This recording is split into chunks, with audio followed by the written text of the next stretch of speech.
they pave paradise, put up a parking lot with a pink hotel, a boutique, and a swinging hot spot. Don't it always seem to go that you don't know what you got till it's gone? They pave paradise, put up a parking lot. Shoo-ba-ba-ba-ba, shoo-ba-ba-ba-ba. They took all the trees, put them in a tree museum, and they charged the people $25 just to see them. Don't it always seem to go that you don't know what you got till it's gone? The paved paradise, put up a parking lot. Shoo-ba-ba-ba-ba, shoo-ba-ba-ba-ba. Hey, farmer, farmer, put away your DDT now. Give me spots on my apples, but leave me the birds and the bees. Please, don't it always seem to go that you don't know what you got till it's gone? The paved paradise, put up a parking lot. Shoo-ba-ba-ba-ba, shoo-ba-ba-ba-ba. Late last night, I heard the screen door slam, and a big yellow taxi took away my old man. Don't it always seem to go that you don't know what you got till it's gone? The paved paradise, put up a parking lot. Shoo-ba-ba-ba-ba. Don't it always seem to go that you don't know what you got till it's gone? The paved paradise, put up a parking lot. Shoo-ba-ba. The paved paradise, put up a parking lot. Shoo-ba-ba-ba-ba. The paved paradise, put up a parking lot.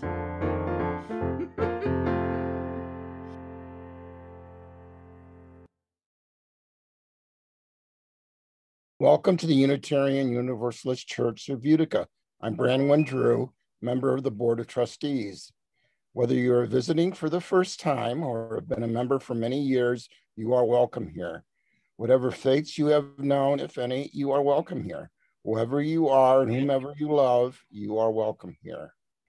We are invited to bring our whole selves to this worship service, our doubts as well as our convictions, the pain and joy we have known, our longing for connection and understanding. Every part of you is welcome here. If you're signing in today for the first time, we are glad that you have joined us.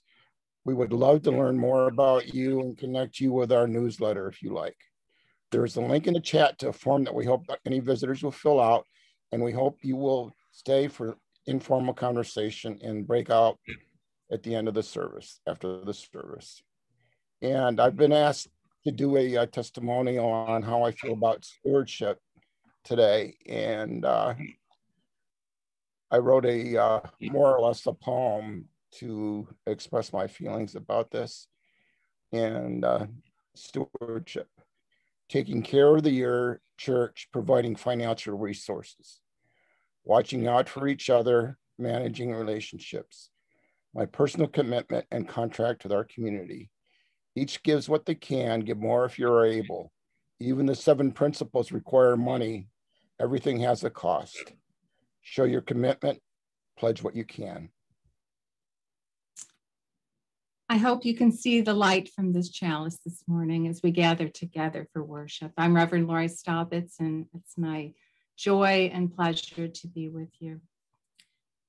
As trees are rocked and shaken by storms and strong winds, so too we find ourselves challenged and tested.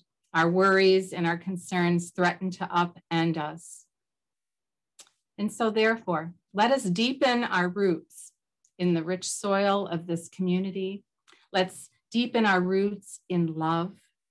And let's weave the branches of our lives with outstretched arms to neighbors and strangers. So may we open then to the power that pulses and runs through our lives like sap from the maples, enabling us to grow as we offer up our own unique gifts of beauty. So we light this chalice this morning as we turn toward the light, as we transform its glow and warmth to nourish the larger life of which we are all a part.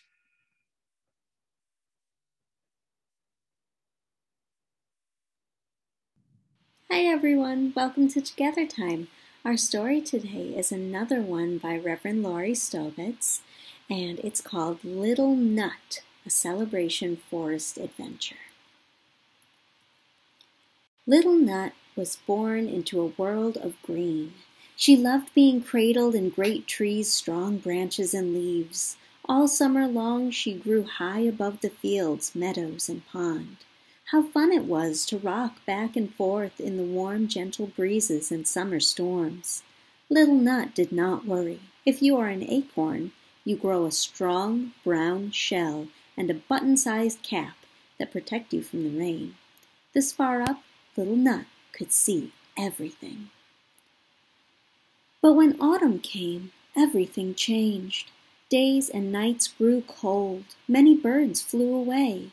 Leaves turned colors and dropped to the earth. One night, a mighty storm tore Little Nut from her home in Great Tree. She landed with a thud and a bump that knocked off her small brown cap. "What is going on?" she yelled. Little Nut was angry. With all her might she tried to move. First she rolled to the left and then to the right, but nothing happened. Now Little Nut lay helpless on the ground in a pile of dried leaves and fallen twigs. She could no longer swing from the branches in the breeze. Little Nut missed seeing the fields, meadows, and pond. "If this is fall, I don't like it at all," she grumbled. It wasn't long before the ground began to shake. Something big was coming closer and closer. Now Little Nut was scared. She became very quiet and wished she could hide. With a pounding crash, a deer's hoof came right down on top of Little Nut. It cracked open her hard shell and drove her deep into the earth. She lay still in the darkness, feeling very alone. But Little Nut was not alone. The cool, damp earth pressed in against her soft nut body, holding her close. Wiggleworm was close by, digging tunnels to keep the soil loose. Mighty Mite crunched on dead leaves, turning them into tiny bits. Friendly Fungus turned these tiny bits into yummy soil filled with vitamins and minerals. Everyone worked together to help make the food Little Nut would need to grow. Then something very strange started to happen. Little Nut's body began to grow right out of her shell. With a twinge and a pull, a tiny, thin root sprouted down from the heart center of her shell. It slowly pushed its way deeper and deeper into the darkness below. All this effort made Little Nut very tired. It wasn't long before she was fast asleep. That night, the first snowflakes of winter floated gently from the moonlit sky. The snow covered everything like a cool, soft, white blanket. In the morning, the sun's rays peeked out from behind gray clouds. The whole land began to glisten and sparkle. From her place in the quiet darkness, Little Nut could not know winter was so wonderful. The long winter passed. The damp brown soil snuggled close to her soft heart center and thin, tiny root. Here in the darkness she was being held by the earth and was no longer afraid. Then one day in April, everything changed. The snow melted. Gray skies turned to blue, green leaves and grasses grew. The sound of birds' songs could be heard everywhere. Everyone became very busy. Dandelions bloomed in the fields. Blackbirds nested high in the branches of the great tree. Red Robin was on the lookout for worms and bugs to eat. All night Frog croaked loudly in the nearby pond. Early in the morning, Rabbit nibbled on the tasty yellow dandelions. Sunbeams gleamed down, warming the dark earth below. All this stirring woke Little Nut from her sleep. Just as her root had grown deep into the earth, Something new began to poke out and up from her cracked heart center. This made Little Nut very worried. "No, no, no, this is no way to live," she yelled. But that didn't stop her from sprouting. As she grumbled, Little Nut began to grow. Up, up, up went her tender shoot until she broke through the dark, damp soil. Above ground, the air was sweet with the scent of wild flowers and green clover fields. Little Nut warmed in the spring sunshine. How wonderful it was to stand upright and to be a part of so much beauty. Just then, lovely curls of bright green slowly unfurled from her tiny brown trunk. "Oh my, I am growing leaves," she whispered. Looking up, Little Nut could see that she was growing right in the sheltering shade of a great tree. No longer a nut, she was now a little nut tree. Here she was, planted safely in the warmth of the earth as she reached toward the light. "Yes, yes, yes," said Little Nut Tree. "This is the way to live." And that's the end. I hope that you all find your little nut tree inside and let it grow, grow, grow and find the sunshine. Until next time, I'll see you later. Bye-bye.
This is a reading about our connection to trees called forest bathing.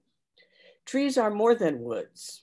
If you have ever spent time basking in the glow of a summer day in a forest, or the beauty and silence of a winter moonlight trek in the deep woods, you know the wonder and joy of trees.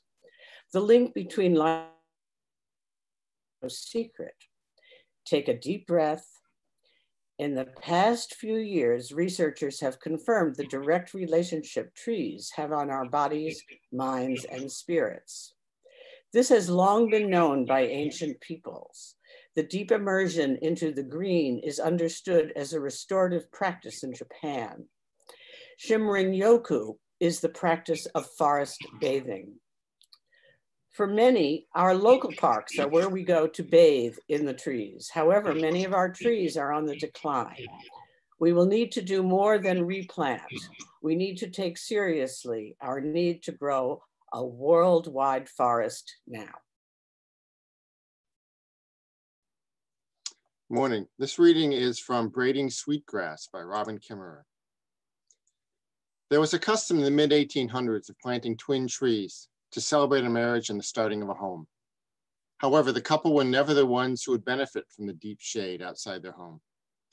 They must have been thinking of the future generations to come who would think back and remember their love and sit in the comfort of the two trees. In Israel, it is customary to plant a birth tree for every child, most often a cedar. In China, the emperor tree is the tree of choice. Similar customs exist in Africa and throughout the world. And for those of you who are wondering what to give those who already have too much, you are among many who are thinking outside the box when it comes to presents and parties. Parties with a purpose have become a way to engage young and old alike in meaningful celebration of birthdays and milestone events. How fun would it be to plant a tree and host a teddy bear picnic, or make a toast to a loved one on turning 80 in the beginning shade of their very own legacy tree? It's something we can do outside as we continue to social distance. As more and more people make end-of-life decisions that include cremation or green burials, it is becoming more the custom to bury remains along with the planting of a new tree. Our own local cemetery has requested that new trees be planted. What a wonderful way to honor a loved one and increase the tree canopy. There are many ways to grow a forest right where you are. From Braiding Sweetgrass by Robin Kimmerer. In the old times, our elders would say that trees talked to each other, that they would hold their own counsel and craft a plan. Scientists decided long ago that plants could not speak. But it seems that our ancient elders were right. The trees and plants can speak with one another. There is now compelling evidence that trees are talking to one another via pheromones, hormone-like compounds that are sent out on the breezes, laden with meaning. Scientists have identified specific messages that one tree will release to communicate to the other trees when under stress from insect attack. They send out distress calls to warn the others of the coming danger so that they can prepare themselves in advance. They are also communicating messages underground to share nutrients, making sure they are distributed more evenly to everyone so one tree does not benefit more from being in rich soil while neighbors are starving.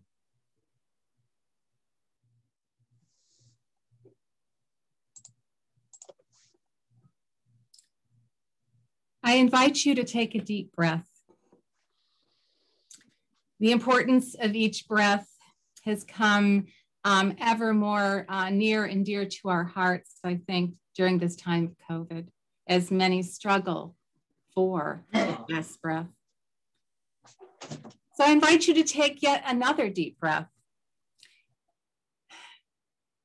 And as you breathe out, give gratitude and thanks, because it takes 7 mature trees, 7 old growth trees that will supply you from the moment of your birth until the last breath with the oxygen that you'll need to live upon this planet. And so first and foremost this morning, let us give thanks to the trees.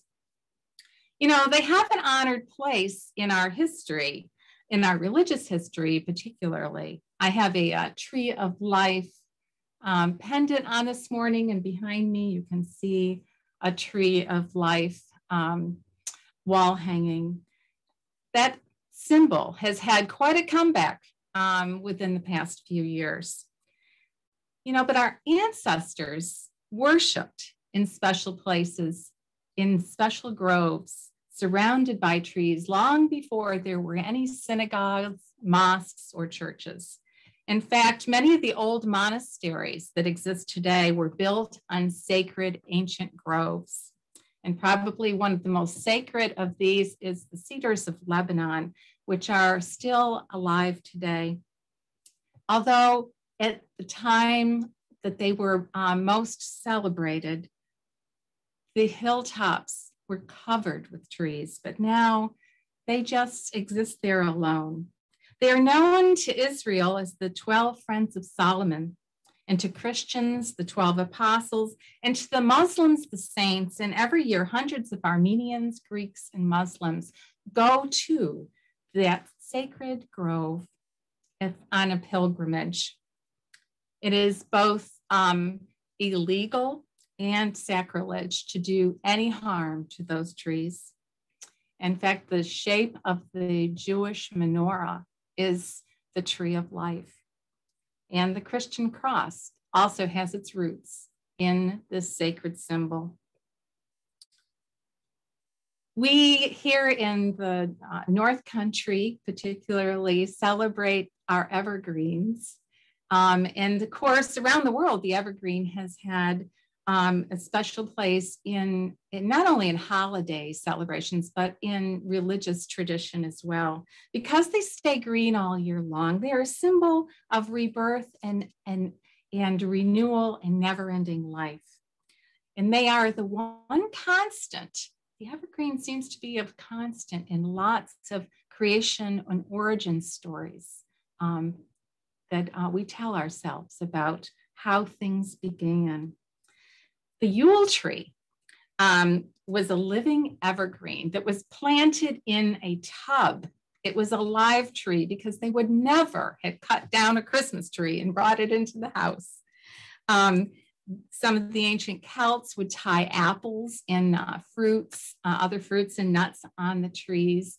And the Celts also would decorate oaks out in the forest with little fishes and little offerings along with their candles that they would light to illuminate and celebrate the honored place that trees held in their lives. But, you know, even though we have this deep connection to trees, many of us fail to actually experience them as living beings. I think that is perhaps because it might be too painful to acknowledge that if we are building a house and or if we are having a fire, or this many ways that we use wood to acknowledge the life that has been taken. So we have not really done that well, especially here in our Western culture. But Anne Gordon writes that we are all born mystics. She said that the capacity to experience wonder and that primal sense of connectedness with all life is our birthright. And what the mystics have always known has been confirmed by science and ecology, that we are indeed all connected. The separation of mind and body, the human and the natural world, all of those kinds of dichotomies of dualistic thinking are fading away, and I hope giving a new perspective for how we engage. We are learning what theologian Reinhold Niebuhr already knew when he said, passage into a larger, more encompassing life takes place in our acts of connection with other living beings. When we plant a tree, we're connecting and rooting ourselves as well in the earth. When we are composting our kitchen scraps, we are participating in the ongoing cycle of life. We are not separate. We are a part of nature. And I think that's been probably part of the problem, is that we have disconnected. And it's time to get rooted once again. In our Western ways of thinking, again, we're quoting right now from Robin Kimmerer, who is a biologist in Syracuse and a Native American woman. And she wrote Braiding Sweetgrass, and she's been quoted several times in this service today, but this is another one of her quotes. She says, in our Western way of thinking and being, we've been taught that there's a hierarchy of being, like a ladder, with the humans, well, God, humans on top, and the other animals and the plants and of course the earth at the very, very bottom. But Native American wisdom teaches that the humans have the least experience since they came into being much later than everyone else, that we have the least experience here, and that we actually need to look to other species to learn, so that we can look to our fellow creatures as teachers and guides for how we are to live. My own personal reflection on trees has its roots in my childhood, as I grew up in a small town surrounded by meadows and forests, and spent many, many times, many days basking in the shade of trees.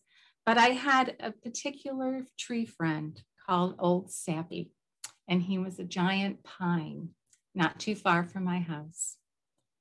You know, granting trees status as sentient beings is more than a childish fantasy, but it's often scoffed at here in our Western culture.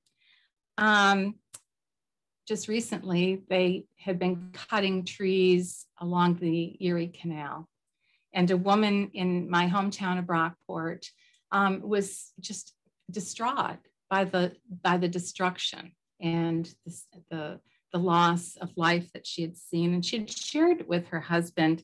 And when she was sharing this grief with her husband, he responded by saying, "What are you, a tree hugger?" So, you know, I think that we don't get to express grief in our culture when we experience loss of other life.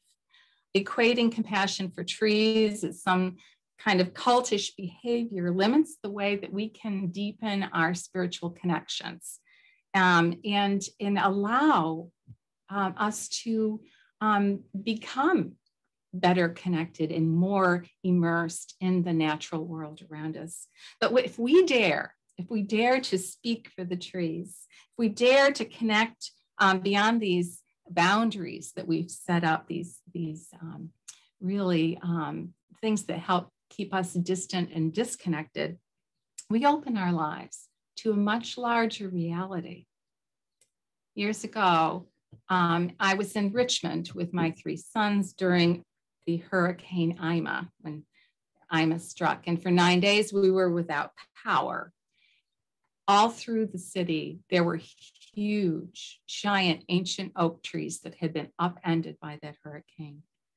And I was distraught. Seeing that was just profoundly moving and disturbing. It was like watching beached whales lay there and suffering. And it brought me to tears, and I couldn't help but try to connect with what the trees may be experiencing as they lay there alive and dying. But trying to talk about that kind of grief with others is something most of us keep to ourselves. It's beyond the scope of a normal, quote, normal conversation. However, it's not always been that way. In readings, again, quoting Robin Kimmerer, she said that in the English language, we never refer to a person in our family as an it. That would be a profound act of disrespect, and it robs the person of selfhood and kinship, reducing a living being to a mere thing, an object. So it is with most Indigenous Native American languages, the same words are used to address the living world as used for family, because plants and animals, and sea creatures and trees are family. And so we ask, who is this being? And the answer, Mishima Yahweh. Apple is this being.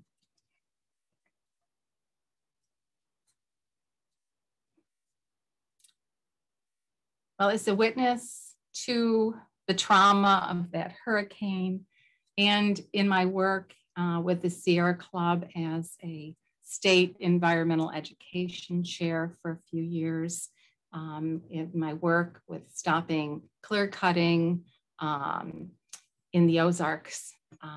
I have had a very heavy heart when it comes to the deforestation of the planet. And so I first started by putting my grief to words. And so I share this with you. It's entitled A Much Needed Communion. There must be sounds from trees beyond all human recognition, like the pitch and the bellow of blue whales that only register as infrasound, lines on a graph.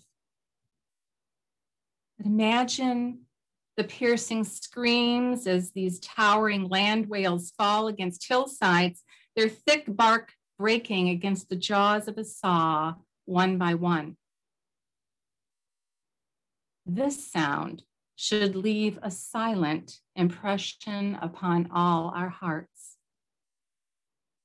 I only speak of this horror so you will know that your walk in the woods is to the holy sanctuary of givers, whose communion of earth and sun conveys a certain quiet alchemy, transubstantiation of light and mineral to air. Roots, trunk, branch, leaves, take this their body and breathe. So I ask why?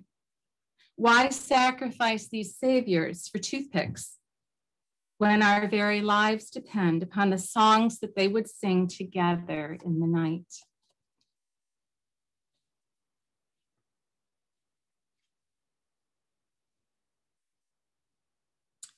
There's a role that despair plays in our lives. And the mourning and the sadness follow painful events is a reminder to us of the beauty that has been lost, the love that has been lost. But if we are able to hold our despair and give rise to something out of that despair, give rise to hope in equal proportion, it's not that the suffering and the feeling goes away. It's just that we have to make room for something more than our despair. So in an effort to ease my own growing sense of despair, I was compelled to do something positive I had hoped amidst my own growing sense of doom and gloom. And that's when Celebration Forest, the idea of Celebration Forest came into being.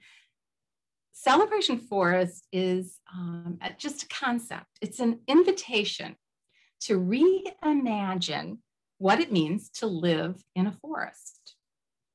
It is an invitation to participate in living in the forest by planting a tree right where you are. As tree by tree by tree, we start to flush out Celebration Forest across our country. And right now there are groups from New York all the way to Georgia who have participated in Celebration Forest. So how do you do this? Simply by planting a tree. Inspired by my childhood connection with Old Sappy, I wrote the book Little Nut because I wanted to help children and adults connect with a little acorn as a being who was experiencing all kinds of very hard life in order to bring forth something beautiful as well. So the proceeds from that book help fund tree planting, but more importantly, the people have been getting excited about just simply planting their trees, their one tree, their 7 trees, their forest. So this has been an ongoing project for a number of years. And I can only tell you that sometimes just trying to make one small thing happen can change everything. And the good news is that we're not alone. You know, we don't hear this in the news much, but there are multitudes of people who are making a way for hope in light of their despair. And helping not only to sustain life upon this plant, but help it flourish. So I think there's a lot of power in making a way out of no way, of trying, stepping up. You know, climate change for us is not a political issue. It is recognized as an international security threat. And it will take all of our efforts, and it needs to be a priority, because if we cannot breathe, we can't help feed the hungry, we can't help clothe and shelter people, we cannot do anything. So number one, I would think, would be this initiative. Here in the 11th hour, it seems that there is a little bit of a shift taking place, because a year ago in March, Florida passed a bill in their House that acknowledged the legitimacy of climate change. Now, that's a very small step, but it was a step. And here in New York, we have a bill, in fact, the newly forming New York UU Justice group is behind a climate initiative where we can get behind this and help foster this right here, where New York can be a leader in climate change. So I highly encourage you to do that, to get engaged here with our other Unitarian Universalist congregations through New York UU Justice. You can go to the website and get connected to look for ways where you can help support that legislation while you're planting your trees. You know, Adrienne Rich says that there must be those among whom we can sit with and weep and still be counted as warriors. I love that you can be in despair, you can be in grief and still be a warrior. So I ask you, what is going to come from your despair? What is coming from you in response to your grief? Well, perhaps the first step is not action. Perhaps the first step is reflection, because the seeds of hope are found in what we love and what we cherish. So this Earth Day season, I invite you to enter into a time of reflection about this power that you have to bring about something out of nothing. And I would like to leave you and end the sermon with a poem that I wrote that was much more hopeful, something that was a response to my gratitude and my thanksgiving, and it's entitled Wintergreen. I have knelt before no gods this year, and have sudden need to kneel me in snow round me like the rush of wings I hear, white falling on white, and the lone cry of owl into the soft night. I want to be found by restful sleeping branches, mystery and moonlight. I want to gaze into the darkness of a star-filled sky and sing out with my angel voice, clear my affirmation, all is calm as I wish it to be so. And in silence, I wait for the gentle coming of love and thanksgiving to fill this human heart, preparing in me a place for miracles. New life come to this harsh, barren landscape. Fill me with evergreen and the hope of this season and all seasons to come. Let the greening begin.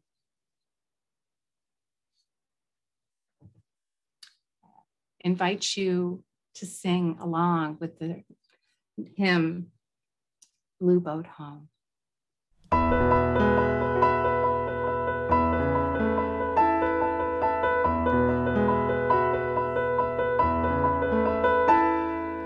Though below me I feel no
and the earth is my blue boat home.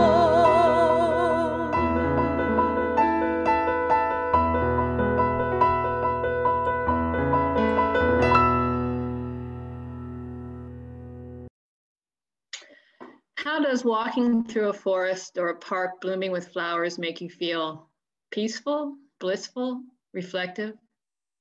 For many people, this lockdown brought a new appreciation of nature and what it means for our well-being. As we've heard here today, the health benefits of immersing ourselves in green space has become widely accepted. The pandemic has revealed the inequalities that exist when it comes to accessing green spaces, however. The availability of a park or forest to walk through frequently depends on where you live and how much wealth your community has. This should not be. Green space of grass, flowers, and trees also helps our planet and improves the air that we breathe, as Lori told us. I think we all know that a primary cause of climate change is the rising level of CO2, and that trees and other plants absorb this during photosynthesis and return carbon to the ground where it belongs. I understand that an average mature tree can take in 13 pounds of carbon annually. Simply put, trees help us combat climate change. They also absorb other harmful gases such as carbon monoxide and nitrous oxide and produce something we all need, oxygen. Think how much the quality of our breath relies on trees. Trees are a true blessing everywhere, but nowhere more so than in an urban setting full of asphalt, cars, and people. These are some of the reasons that our church board enthusiastically agreed to work with Central New York Conservancy, Indivisible Mohawk Valley, Interfaith Coalition of Greater Utica to raise funds and assist with improvements to Utica's F.T. Proctor Park over the next 2 years. This project will include the creation of a peace garden as designated by the Institute for Peace through Tourism within the park. For those of you not familiar, Proctor Park is on the east side of Utica and can be accessed by streets such as Culver and Bleecker. It was originally designed by Fred Olmsted Jr., the preeminent landscape architect and artist, who also designed Central Park in Manhattan and Delaware Park in Buffalo.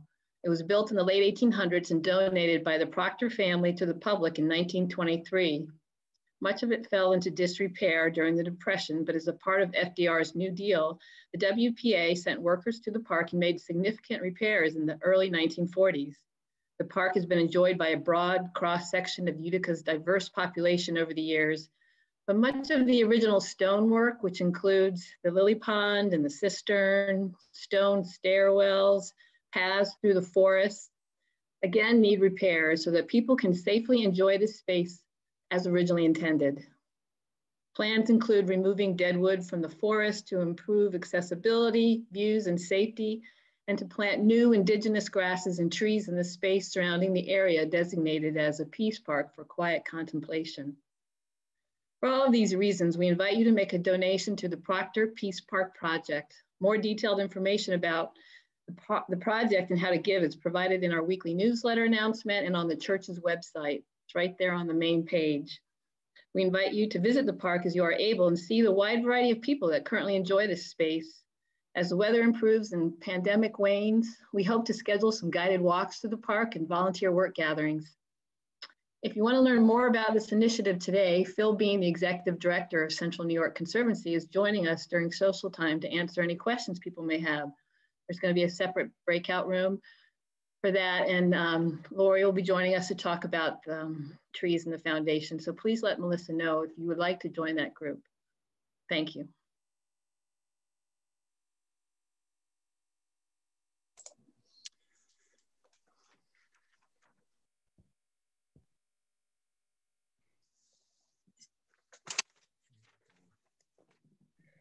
The work of breathing new life into all that will bring about greater wholeness and connection takes many hands, many hearts, and indeed many gifts. Your financial support is among the treasures that help to transform as we continue to do the work of ministry together. Please give as generously as you are able with gratitude and care. We will now receive our morning offering, and there is a link for donating in the chat and information on the slide.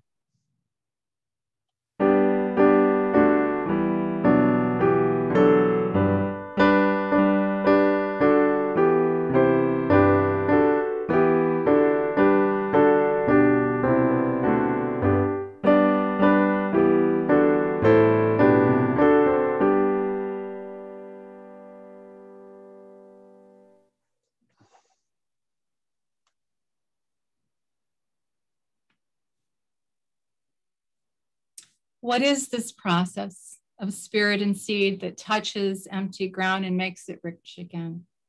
Its greater workings I cannot claim to understand. I only know that in its care, what has seemed dead is dead no longer. And what seemed lost is no longer lost. And that which some have claimed impossible is made clearly possible. And what ground is fallow is only resting and waiting for the blessed seed to arrive on the wind with all God's speed, and it will. Words by Clarissa Pistola Estes from The Faithful Gardener.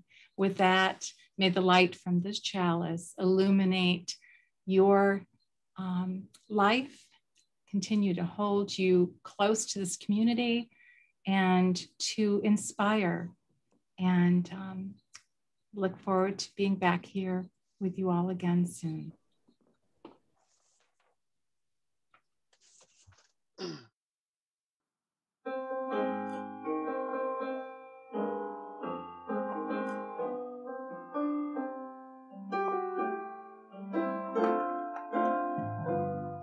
I see trees of green, red roses too. I see them bloom for me and for you, and I think to myself, what a wonderful world.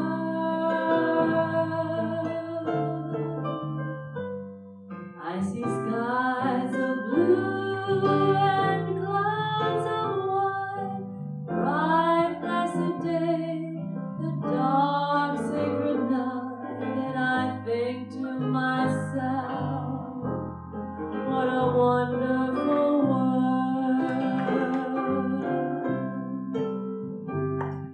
The colors of the rainbow, so pretty in the sky, are also the faces of people going by. I see friends shaking hands, saying, how do you do? They're really saying, I love you. I hear babies cry, I watch them grow. They'll learn much more than I'll ever know. And I think to myself, what a wonderful world.